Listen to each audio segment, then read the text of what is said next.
Number 1. Remembrance of the Daleks. Remembrance of the Daleks is quintessential Doctor Who. This story does everything right. Oh, God.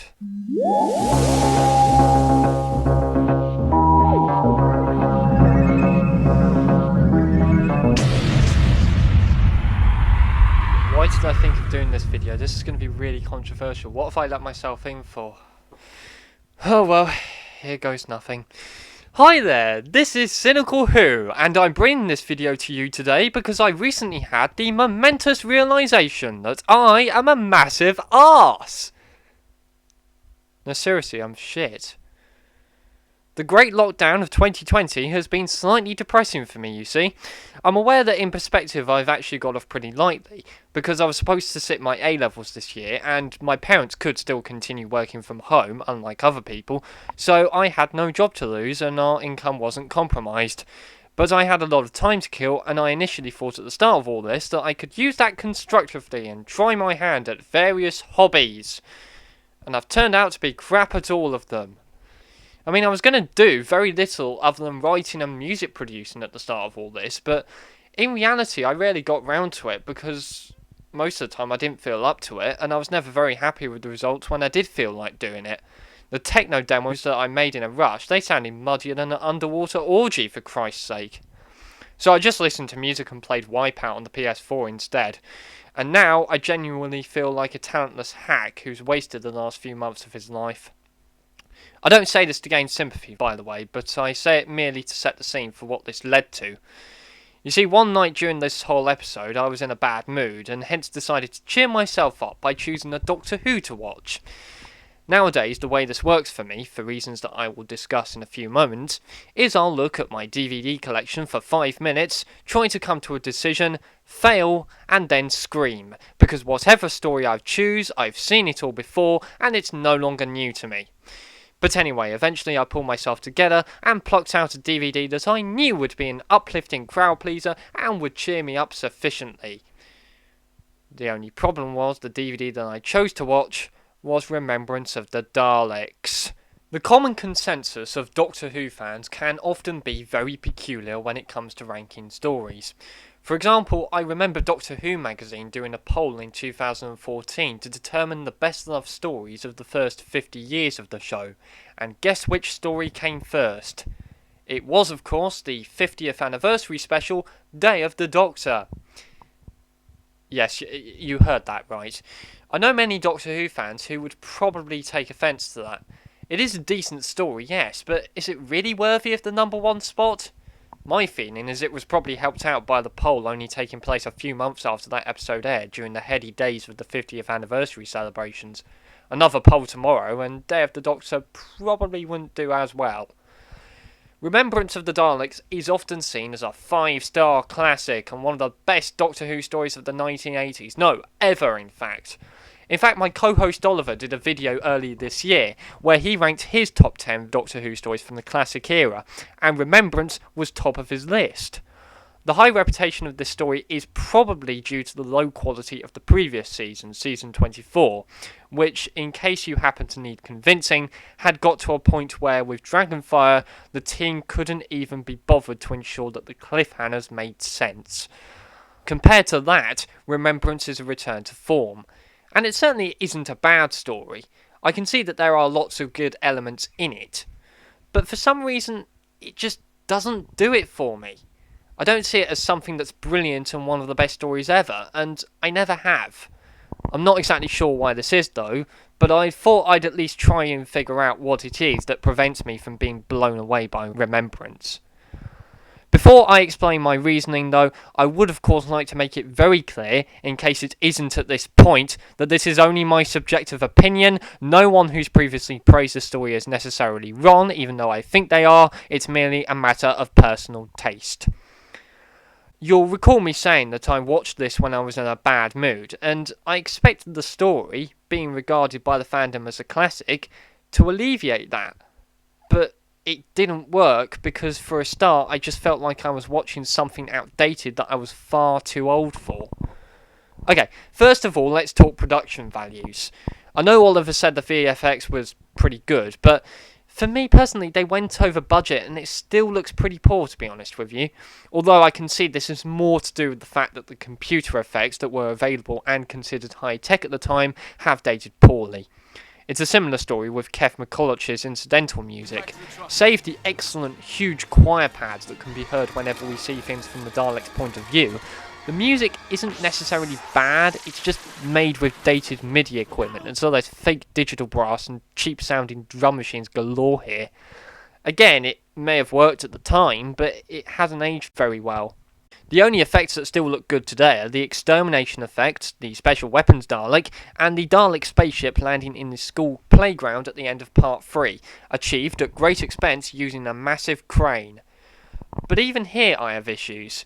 See, I'm that kind of bloke who takes issue to a lot of irrelevant things, but seriously, consider for a moment the design of the Dalek spaceship, and think to yourself, is it really the most fitting or ergonomic design? Consider how the Daleks are supposed to move around in this thing. The sense of scale when you consider how big a Dalek is compared to the ship, and how many Daleks we see on board, seems a bit out to my eyes. Mind you, it doesn't look quite as improportionate as the Emperor Dalek, which frankly looks not very good. And the Davros reveal nearly makes up for that, but this is the 5th time in a row that Davros has featured in a Dalek story, which undermines its impact. In addition, he does little more than just shout at everyone. Activate the Omega device! Which is addressed in the script as him being gradually augmented to reflect his creation, but it's still rather grating and tedious to watch. Then there's the acting, and of course it's hard to fault the main pairing of Sylvester McCoy and Sophie Aldred. In fact, Aldred steals the show at a couple of points, despite this being her first main story. But what about the supporting cast? Well, to be honest, the quality varies. You may expect me at this juncture to criticise the little girl who the Daleks use as a battle strategist, but really I don't see the point. It's cringy, yes, but how else do you expect a little girl to play the part of a villain? I mean, do you think she looks back on this 30 plus years on and thinks, yes, I did a good job with that role? I'm much more concerned by Pamela Stern, who plays Professor Rachel Jensen, and at times sounds as though she's just reading off a cue card and seemingly not putting any effort into the delivery of her lines. I'm thinking primarily of her descriptions of what's inside the different Daleks after they get blown up, which certainly sound like proper off-the-cuff dialogue and not at all like wooden lines from a script. Then there's Mr. Radcliffe, who is supposed to be a Nazi sympathiser who believes in the importance of strong leadership, yet comes across as too softly spoken and gentle to be convincing as a fascist, unlike Captain Gilmore on the opposing team, ironically. To my eyes, this is less bad acting and more bad casting. Simon Williams portrays Gilmore as someone who passionately believes in strong leadership and the efficiency of the military, so he probably would have been a better choice for casting for Radcliffe than George Sewell. In fact, I had the idea while watching this that maybe Williams should have played both Gilmore and Radcliffe to highlight the similar destructive tendencies between the two characters, and by extension the two opposing factions, as well as the opposite species of human and Dalek. A bit like productions of Frankenstein or Faustus, where the actors playing the two main opposing protagonists flip a coin to see who plays who every night. Is this a pretentious enough example for you? Now let's move on to the quality of the script itself. Now, this is not the worst written story in the history of Doctor Who. There aren't any contrivances that I could detect, and I love the ideas of the battle computer in the Dalek Civil War. There are some good concepts. The Civil War idea in particular, and the way it's linked to the racial tensions of the time period where the story is set, it feels like one of the best examples of political commentary in Doctor Who, as it doesn't feel too preachy or gratuitous. A little bit, yes, but not too much. But on the whole, the story just feels a bit too by the numbers and inoffensive as a Doctor Who story, like Nikola Tesla's Night of Terror from the most recent series, which I know is why some fans love it, because it's quintessential Doctor Who Prime, Doctor Who DNA 101 and that bullshit. But personally, I don't feel engaged or emotionally affected by the story until its closing moments when it becomes clear what the Doctor was up to all along. All the best entertainment should make you feel something, whether that's causing you to laugh your head off, shout something at the characters on screen, or cry your eyes out. That doesn't really happen a lot whenever I watch Remembrance of the Daleks. No, I just sit and lay there, mouth agape, dribbling, thinking I must look like a proper idiot with nothing between the ears to those looking on at me. And while we're talking about writing, yes, I know there's some good quotable dialogue, every great decision creates ripples and so on, but there is also a fair bit of clunky techno-babble and repetition of previous lines, isn't there? Nothing so mundane, grubby little protuberances. I noted those lines get repeated at least twice. Activate the time controller. Time controller activated. Activate the Omega device. Omega device activated. God, it's like I'm watching that awful, cliche kind of old science fiction that took itself far too seriously with that dialogue. Furthermore, let's not forget the original script had the Doctor firing the anti-tank rockets in Part 2 rather than Ace, something that Sylvester McCoy ended up correcting the director on, as he reasoned the pacifist Doctor would never do that. This does not imply great understanding of the character of the Doctor on the part of the writers, but I may be clutching at straws at this point, as in general I do like what Andrew Cartmel and his writing team did with the Doctor at this point, though my favourite 7th Doctor moments are admittedly in Season 26, the year after this story was made. The unique selling point of this story is the Doctor becoming a mysterious figure who drives the story forward once more, and while this is welcome development that paved the way for one of the show's most interesting periods, here it just means a bit of Gallifreyan backstory that will only intrigue devout and already existing fans, thus rendering the perfunctory My First Doctor Who story feel that theoretically makes this story perfect for newcomers completely and utterly redundant. I don't have much of a problem with all the fan service, the setting of Coal Hill School in 1963, the programme being announced on the TV that may or may not be Doctor Who, Ace reading of the French Revolution in a similar fashion to Susan 25 years before this story was made. It's an appropriate way, I suppose, of marking Doctor Who's silver anniversary, but of course, none of it really affects the main story, which could be set in any time period and not be affected that much. And again, it won't make the slightest bit of sense to newcomers. They might wonder, why is Ace picking up and randomly flicking through a book on the French Revolution while she and the Doctor are surely busy looking for Daleks? Surely that bit is not driving the story forward and should have been cut. And finally, my biggest issue with Remembrance of the Daleks. But you still want to detract from the basic fundamental truth of your own impotence? Do Daleks really suffer from erectile dysfunction?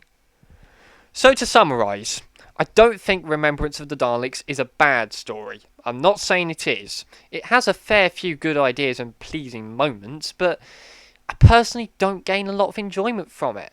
I'm not sure why. It just feels like it's a bit too focused on being Doctor Who 101, that it just feels blanded out. But maybe I'm wrong. Maybe I'm deranged. It might very well be that the reason I find it hard to engage with this story is because perhaps I'm struggling to engage with Doctor Who itself at the moment for a multitude of various reasons. The gaping void of the post-series blues, the external political nonsense, the feeling that Doctor Who is currently dwindling and no longer as relevant as it once was in the public consciousness, something I may discuss properly in its own video at some point. But I think the biggest source of my current indifference to Doctor Who, and the main reason I'm now struggling to motivate myself to watch my Doctor Who DVDs in my spare time, is this. The fact that I've been watching the stories many times for over a decade. I was a kid when I discovered Doctor Who, while it was in its heyday. Now I'm older. I'm growing up and reaching out into various new worlds of TV and film.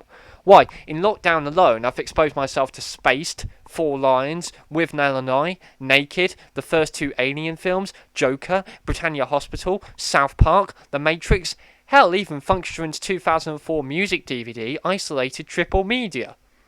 All of which feel like fresher worlds to me than a show that has been part of the furniture in my head for yonks now, and feels like a kid's show because I was watching it as a kid. I'm not a kid anymore.